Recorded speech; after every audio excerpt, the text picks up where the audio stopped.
Chapter 2 Mr. Fox On a hill above the valley there was a wood. In the wood there was a huge tree. Under the tree there was a hole. In the hole lived Mr. Fox and Mrs. Fox and their 4 small foxes. Every evening, as soon as it got dark, Mr. Fox would say to Mrs. Fox, "Well, my darling, what shall it be this time? A plump chicken from Bogus, a duck or a goose from Bunce, or a nice turkey from Bean?"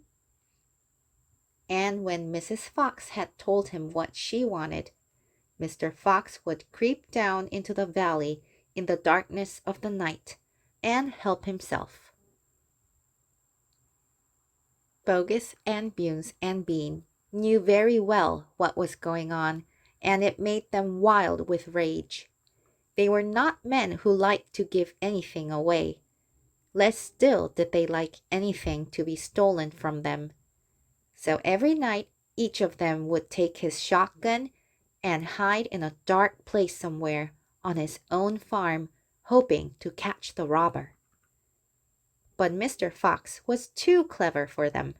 He always approached a farm with the wind blowing in his face, and this meant that if any men were lurking in the shadows ahead, the wind would carry the smell of that man to Mr. Fox's nose from far away.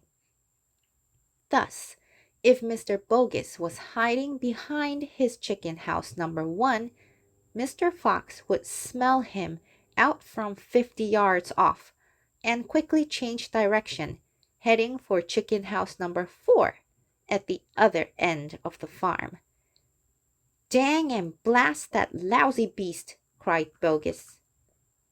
"I'd like to rip his guts out," said Bunce. "He must be killed," cried Bean. "But how?" said Bogus. "How on earth can we catch the blighter?" Bean picked his nose delicately with a long finger. "I have a plan," he said. "You've never had a decent plan yet," said Bunce. "Shut up and listen," said Bean. "Tomorrow night we will all hide just outside the hole where the fox lives. We will wait there until he comes out. Then, bang, bang, bang, bang." "Very clever," said Bunce. "But first we shall have to find the hole." "My dear Bunce, I've already found it," said the crafty Bean. "It's up in the wood on the hill. It's under a huge tree.